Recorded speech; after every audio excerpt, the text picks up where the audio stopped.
Aqui tá gravando, isso aí, 1, 2, 3, 4, 5. Agora eu tô gravando. Eu? Gravou. Então vamos lá. Então, pessoal, a gente entraria nessa alcunha do que seria, então, os testes não invasivos, os testes invasivos, tá, pessoal? O cateterismo, propriamente dito, que seria já o teste invasivo. E os não invasivos, pessoal, temos vários, tá, pessoal? Angiotomografia, o teste ergométrico, propriamente dito, que é um teste que a gente acaba utilizando muito ainda. A sociedade europeia já não utiliza ele mais como... Opa, só um minutinho. A sociedade europeia já não utiliza mais tanto o teste ergométrico, mas como a gente está aqui na América do Sul e nós somos países subdesenvolvidos ainda, tá, pessoal? Então, como o teste ele é muito barato, então a gente acaba utilizando ele ainda nessa situação aqui. Entra aqui, querida. Tratamento, pessoal, vamos falar também a respeito de algumas medicações que previnem alguns eventos, tais quais, pessoal, angina estável e angina instável, pessoal, é uma situação também de pressão alta, não é? De hipertensão. Então, você tratando a hipertensão, existe uma menor probabilidade desse paciente vir a infartar, tá, pessoal? E medicações sintomáticas. Dentre elas, pessoal, o que seria de primeira escolha, primeiro padrão, o gold standard, pessoal, seria o beta-bloqueador, justamente por conta da função do beta-bloqueador mesmo, que seria diminuir a força de contratilidade desse coração e diminuir a frequência cardíaca dele. Então, em teoria, você diminuiria a resistência e diminuiria a pressão do coração também, tá, pessoal? Então, vamos lá. A respeito de uma definição concreta disso que a gente está falando, pessoal, como é que a gente definiria angina estável, pessoal? É definido, então, segundo a diretriz de doença coronária, tá, pessoal? Não é coronária, perdão, coronária estável, pessoal, em 2014, como síndrome clínica caracterizada por dor ou desconforto em quaisquer das seguintes regiões: tórax, epigastro, mandíbula, ombro, dorso ou membros superiores, sendo tipicamente desencadeada ou agravada por atividade física ou estresse emocional. Detalhe importante: atenuada com repouso e ou uso de nitroglicerina ou derivados, tá, pessoal? Ou seja, a gente desencadeia a dor em decorrência desse aumento da demanda, pessoal, aumento dessa necessidade de sangue, mas a gente diminui essa dor com repouso ou utilização de medicações, ok? Muito importante ressaltar, pessoal, nitroglicerina é das medicações que a gente usa. Paciente que faz uso da inibidor da fosfodiesterase, pessoal, não pode usar essa medicação. Paciente que toma Viagra, pessoal, não pode utilizar essa medicação, porque vai parar, ok? Com base nessa definição, pessoal, a gente pode classificar ela em dor típica e dor atípica ou de origem não cardíaca também. A gente já falou várias situações que não são de origem cardíaca e que podem dar dor no peito, correto? Tranquilos? Podemos seguir? Podemos? Sim. Seguimos então. Bom, importante, pessoal, a maioria apresenta uma estenose, pessoal. O que significa estenose? Sabe o que significa estenose? Diminuição do calibre do vaso, tá, pessoal? Então, um apertamento, um estreitamento do calibre do vaso, pessoal, de ao menos 70% de uma das principais artérias coronarianas ao manifestar sintomas clínicos, tá, pessoal? Ou seja, já está bem agravada essa situação de estenose, esse estreitamento, para começar a aparecer sintomas, visto que o nosso corpo, pessoal, é uma máquina adaptativa, então ela se adapta ao máximo que ela consegue. Chega uma hora que não dá mais, aí começa a dar problema, ok?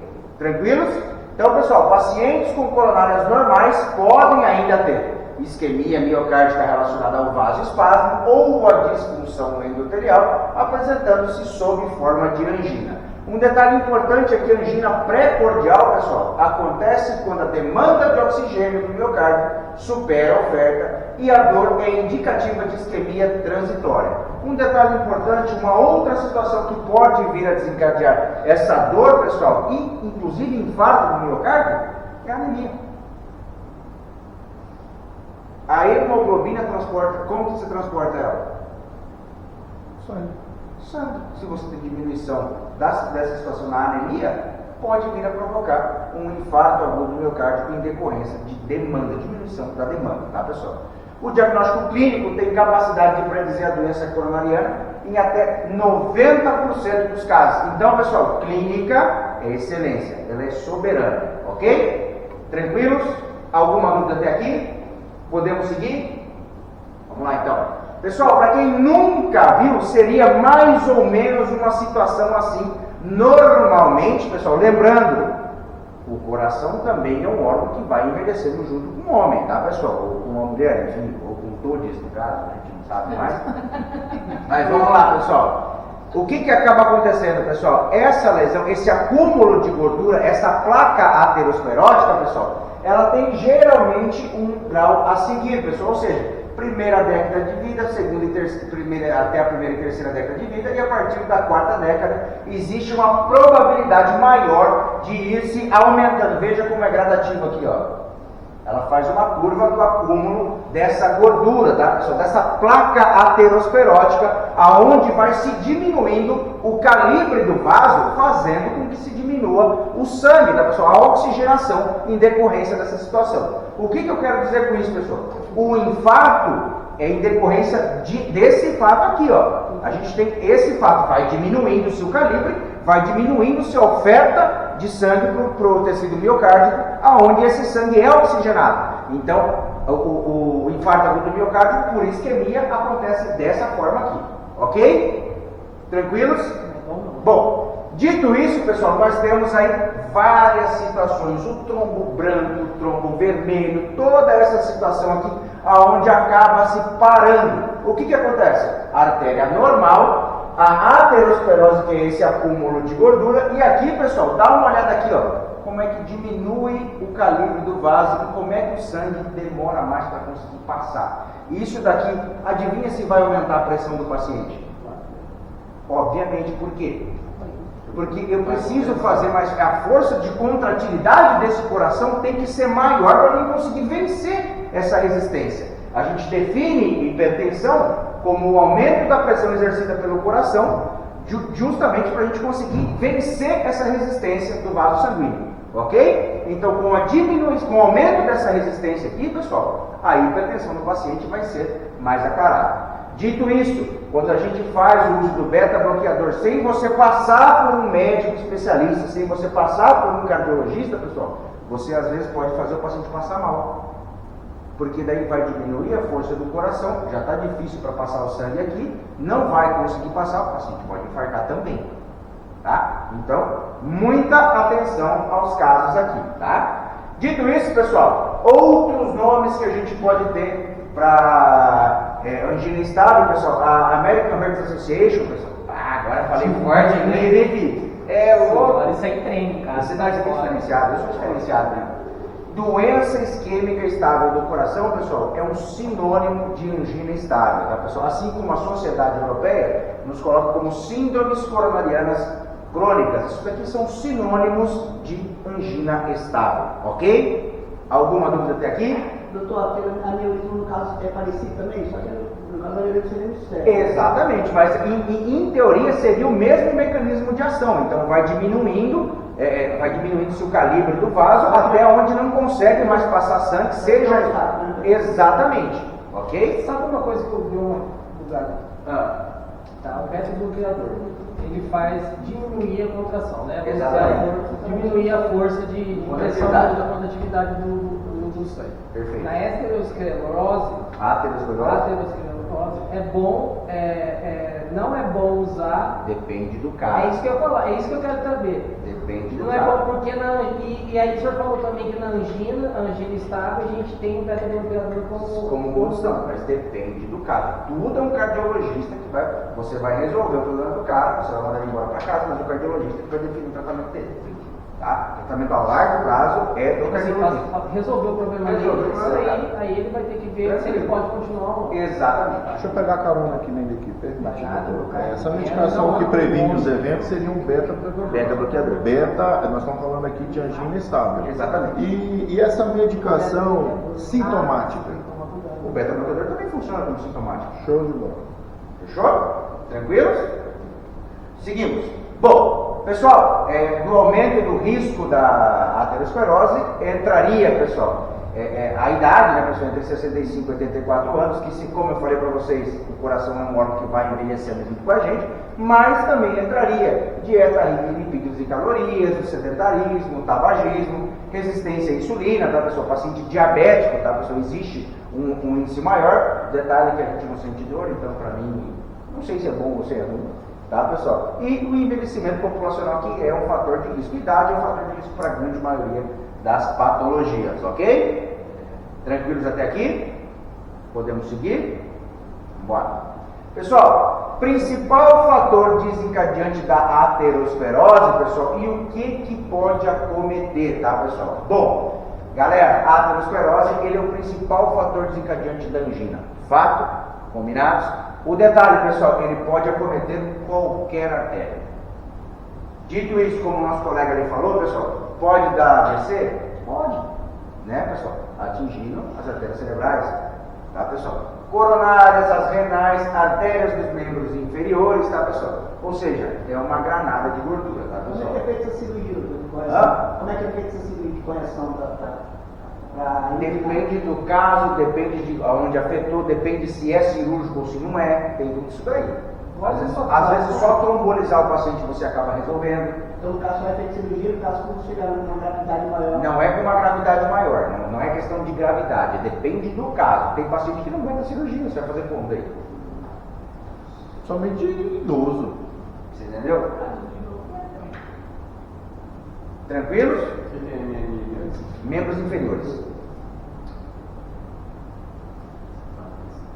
Tranquilos? Podemos seguir? Bora!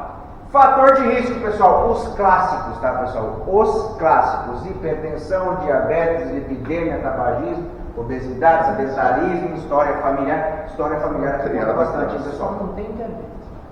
O resto estamos aí. Acertei todos, foi você.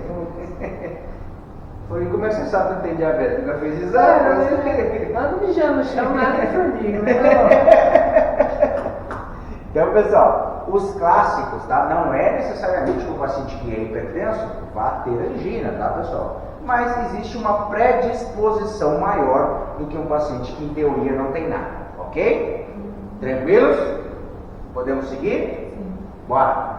A placa, pessoal, isso daqui é importante. A placa, quando ela está estável, dá uma olhada aqui, ó. Olha o tamanhozinho que ela está aqui. Essa capa fibrosa espessa, tá, pessoal?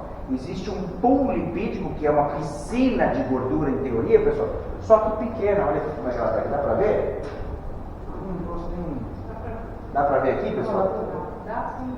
Seria esse claro. Exatamente, esse mais claro, tá? Esse mais escuro, quer dizer. Tranquilos? Então existe um pool lipídico, mas aqui está estável, tá, pessoal? A sua vez, pessoal, quando ela é instável, dá uma olhada aqui, ó. O que ela faz com a luz do vaso? Ela já está começando a obstruir a luz do vaso, tá, pessoal? Existe uma capa fibrosa fina, tá, pessoal? Mas o pool lipídico é grande e existe já o processo de células inflamatórias nesse caso aqui, ok? Qual que é a mais fácil de A instável é mais fácil de romper. romper? É, justamente porque ela está instabilizada, entendeu? Produzindo assim já um infarto agudo do miocárdio. Se ela romper, produz um infarto. Não é que seja só no miocárdio, produz um infarto. Um infarto seja em qualquer região. Exatamente. Ok? Tranquilos até aqui? Alguma dúvida? Podemos seguir? Doutor, mas só uma coisa. Eu não sei se eu estou enganado, mas parece que tinha uma outra terminologia, não sei se é aterosclerose e esclerose. É parecido. Não, a aterosclerose é a presença de uma placa de gordura. Esclerose é uma patologia cerebral. Aí seria uma outra situação. É porque tem arteriosclerose. Isso, e aterosclerose, mas é a mesma coisa.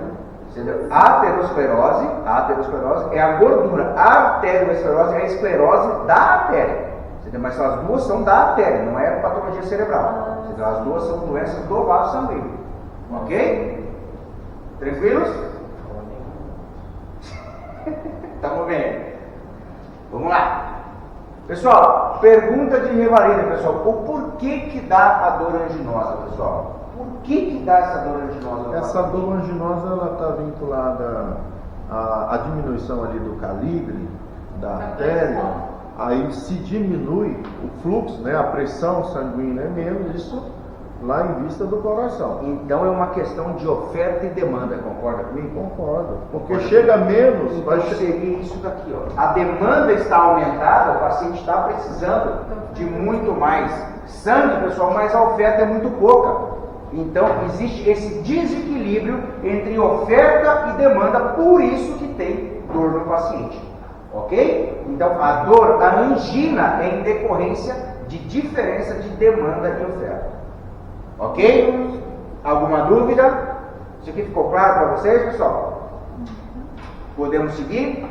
Oferta e demanda de sangue. sangue. Sangue e oxigênio. Doutor, pode repetir essa do da dor adenosa? A dor adenosa se dá por essa diferença, por essa situação de diferença, desequilíbrio entre oferta e demanda de oxigênio, no caso do sangue que transporta o oxigênio, o sangue oxigenado. Ou seja, nós temos aqui uma demanda muito grande, mas não consegue chegar o sangue suficiente para cobrir essa demanda. Então a oferta de sangue é menor do que a demanda. Ok? Ficou alguma dúvida, pessoal? Não. Podemos prosseguir? Podemos. Bora! Então, pessoal, ela pode ser, então, tanto primária quanto secundária, tá, pessoal? A primária é desencadeada por uma diminuição na oferta de oxigênio, tá, pessoal? Que seria mesmo a placa aterosclerótica, ou seja, está chegando menos, então eu não tenho essa oferta de oxigênio, ou então secundária desencadeada por um aumento do consumo de oxigênio, tá, pessoal? Então eu estou consumindo mais. Estou fazendo exercício, não estou fazendo exercício? Se eu comecei a fazer exercício, eu preciso de mais oxigênio, mas não está chegando, tá? Então pode ser tanto de maneira primária quanto secundária. O detalhe é que isso daqui tem que se aliviar em repouso, tá, pessoal? O paciente parou de fazer o exercício, seja de forma secundária ou primária, tem que melhorar a dor, tá? Parei de aumentar, de causar esse desequilíbrio entre oferta e demanda, tem que equilibrar e melhorar a dor. Fechou? Esse desencadeado de menos oferta de oxigênio seria a questão da que você começou a falar lá? Da aterosclerose. Sim, mas também da anemia? Também poderia ser. Ele pode não ter aterosclerose, ter só anemia. Pode ter só um espasmo. Sim. Você teve um vasoespasmo, não sei porquê, ninguém sabe explicar o porquê. Teve um vasoespasmo, não está passando sangue, a mesma situação. Bom, pessoal, causa desse desbalanço. Parâmetros que aumentam a demanda, pessoal. O que aumenta a demanda, pessoal? Taquicardia, exercício. Aumentou a demanda, não aumentou? Hipertensão, hipertrofia ventricular esquerda. São situações que aumentam a demanda, pessoal. Redução de oferta seria aquilo que a gente falou, obstruir o vaso. Obstruir o vaso. Anemia. Anemia, propriamente dita, seria causas de redução de oferta. Ok? Tranquilos? Vou esperar vocês anotarem um pouco. Pode passar. Deixa eu ver quantos passos eu já dei hoje. 24 horas na academia. Viu ou não, né? 1751, andei pra caramba, cara. Só dei aula hoje. E é pouco, professor. Mas só dei aula, cara. Em teoria não era pra dar nenhum. Vamos lá, pessoal? Sim. Podemos seguir? Bora! A dor propriamente dita, pessoal. Vejam essa imagem aqui, pessoal, e lembrem dessa imagem, pessoal. Essa imagem aqui vem do Nether. Levi. Não, mas isso é levar a mão ao peito. Essa imagem aqui vem do Nether, tá, pessoal? Lembra que eu falei pra vocês? Idade. Quantos anos você acha que tem esse senhorzão aqui? 50. Ele está saindo da onde? Do almoço. Restaurante. Comida gordurosa. Tá, pessoal? Tá calor? Tá numa temperatura agradável? Frio, né, pessoal? Então são situações que podem desencadear essa dor, tá, pessoal? Idade, ele está fazendo o quê? Está subindo uma escada, não está? Carregando peso. Então são essas situações que podem desencadear a dor. Agora, a característica da dor, pessoal, é de fundamental importância na propedêutica semiológica, tá? O que eu quero dizer isso para vocês? Dor retroesternal ou pré-cordial, isso é característica da dor anginosa, tá pessoal? Dor em aperto, pesado, pesadez, em queimação, que se irradia tanto para membro superior direito quanto o esquerdo, tá pessoal? E mandíbula. Mas a duração dela, 5 a 20 minutos. Tá? Dito isso, acompanhada de sudorese, palidez desencadeada por estresse ou esforço físico, mas que se alivia em repouso ou com nitrato ou algum derivado. Tranquilos? Isso daqui é propedêutica semiológica da dor, tá pessoal? Isso daqui tem que saber, por semiologia tem que saber. Ok? Alguma dúvida até aqui? Aqui nesse caso aqui, o indivíduo, ele, digamos assim, ele já pode sentir várias situações dessa contração aqui, dessa dor aqui. Né? Como assim? Digamos que ontem ele teve 2 episódios. Pode. Normal. Entendeu? E outra coisa, pessoal, não existe pré-infarto. Isso aqui não é pré-infarto, tá, pessoal? Eu queria dizer isso daí como se fosse alguma coisa anunciando uma Aí possibilidade. Aí pode ser, mas não é um pré-infarto. É um aviso. Infarto é quando você tem lesão miocárdica, tá, pessoal? Isso daqui não tem lesão miocárdica ainda, tá? Ok? Tranquilos? Vamos lá. Quadro atípico, pessoal. Lembrando, a gente trabalha mais com o típico, mas existe também o atípico. Diabético, pessoal, não sente dor. Diabético por conta da deficiência dos vasos sanguíneos na terminação nervosa. Por que o cara tem o pé diabético? Ele não sente que ele machucou. Então, essa terminação nervosa acaba sofrendo uma alteração. Tá? Idoso, pessoal. Pessoal, existem idosos que têm patologias assim como Alzheimer, a demência propriamente dita, que o cara esquece como é que engole, o cara esquece como é que fala. Então, infelizmente, ele já não tem mais dor também. Tá, pessoal? Que não sei que seria alguma coisa ruim no caso do cara. Opa!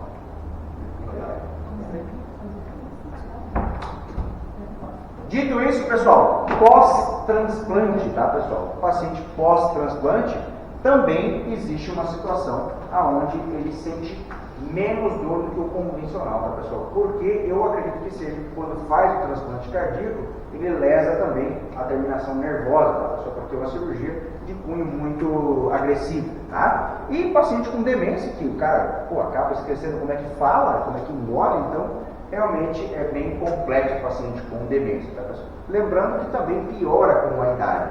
Okay? Então, a chance, a propensão de se ter um evento cardiovascular paciente com demência é muito maior que um paciente sem, ok? Tranquilos? Doutor, ele não sente dor ou no caso ele não sabe explicar o que está sentindo? Eu acho, dor? então, mas é que não tem, no livro fala que ele não sente dor, mas eu não sei se ele não sente a dor ou ele não consegue explicar se ele está sentindo dor, entendeu? Eu que não sabe explicar. Pode ser. Eu imagino agitado. Pode ser. Você entendeu? Tranquilos até aqui? Sim. Podemos prosseguir? Bora! Classificação da dor, pessoal. Muita atenção, rapaziada. Isso daqui vai ser bem repetitivo hoje para vocês, mas é porque isso daqui é de fundamental importância. A dor é retroexternal desencadeada por esforço ou estresse e melhora com repouso ou nitrato, tá, pessoal?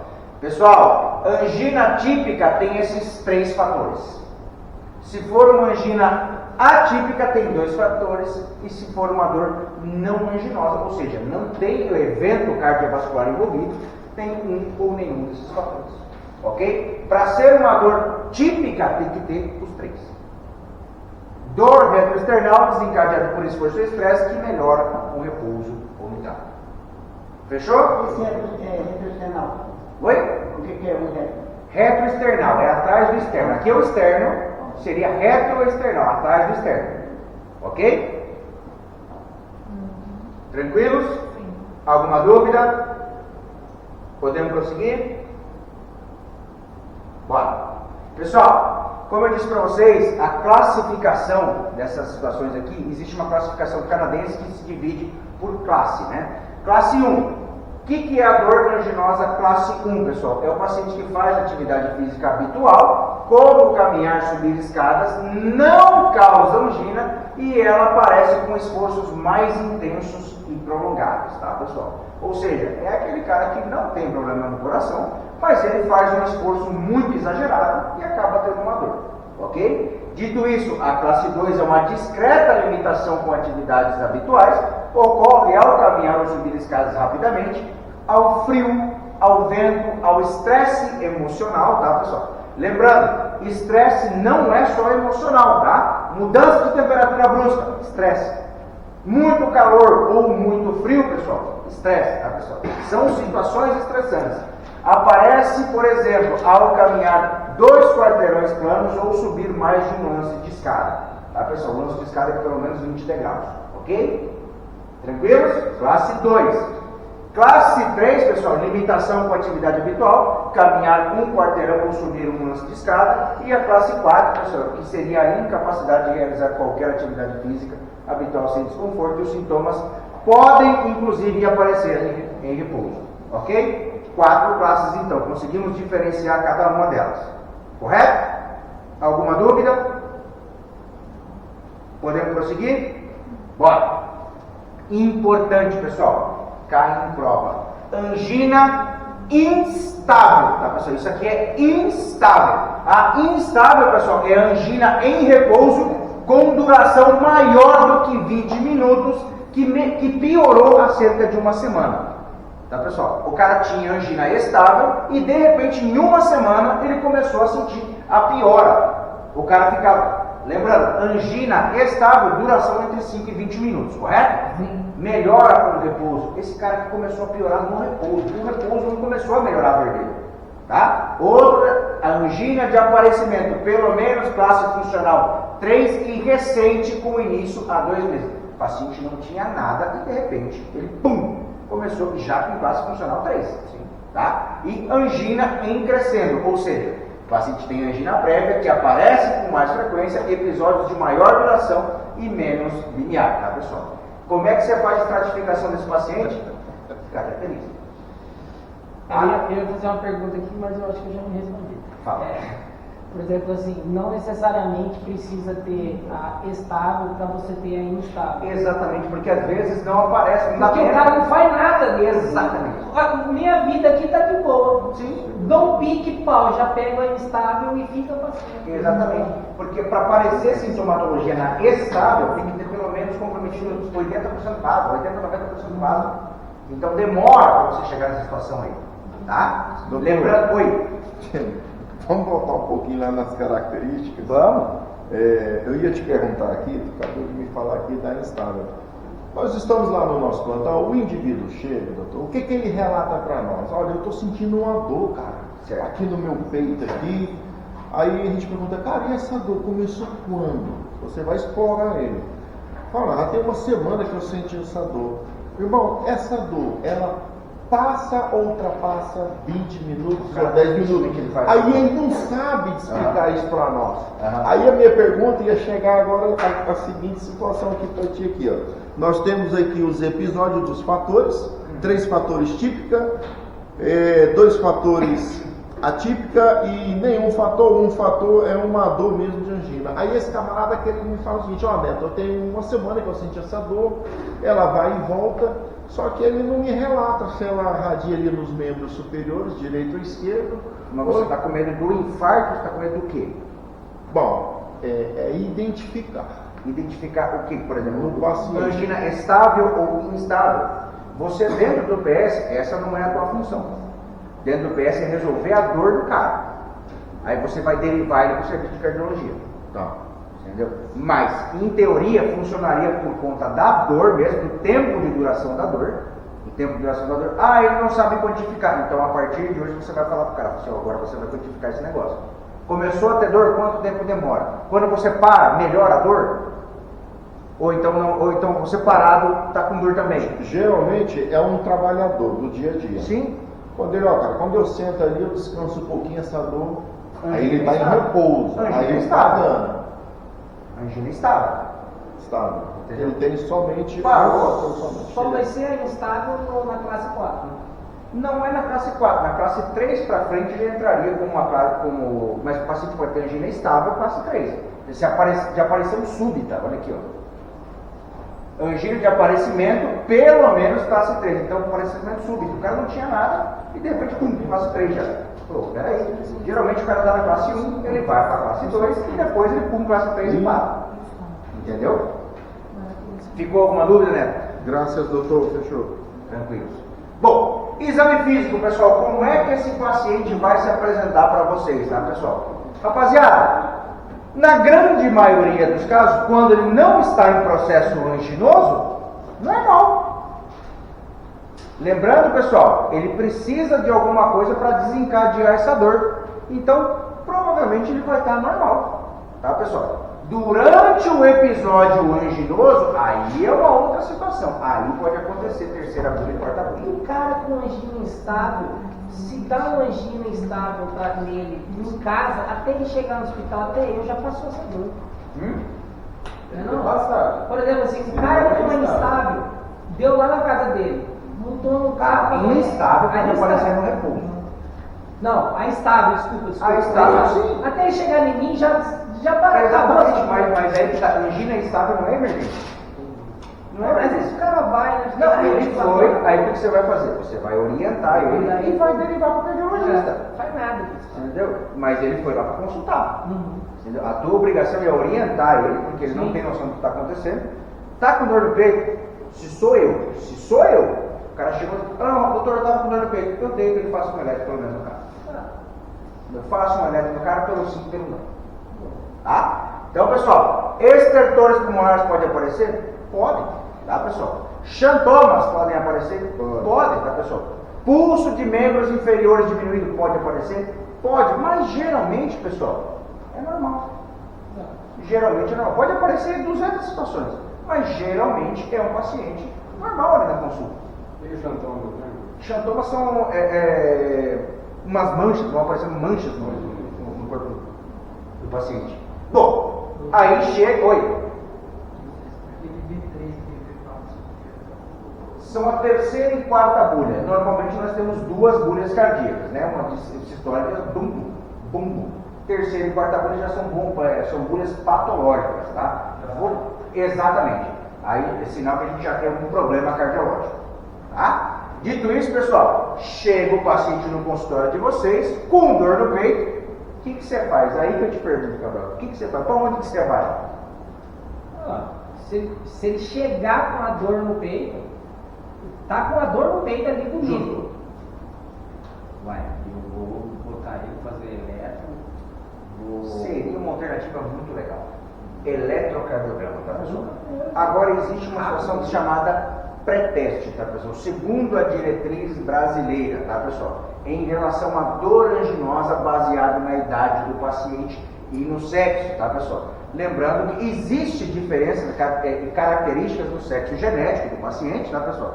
Qual é mais provável de infartar do homem e da mulher? A mulher pós-menopáusica existe uma probabilidade maior do que o homem em idade avançada, tá, pessoal? Assim, quando nós somos adultos jovens, a mulher tem menos probabilidade do que o homem de infartar, tá? Então, embasado nisso daí, pessoal, a gente pode tomar condutas diferentes, tá? Baseado na idade do paciente. Por exemplo, paciente que tem uma dor de angina típica, tá, pessoal? E tem entre 30 e 39 anos, se for homem, pessoal, existe uma probabilidade de até 76% dele estar tendo algum evento cardiológico, tá? E na mulher, bem mais baixo, 26%.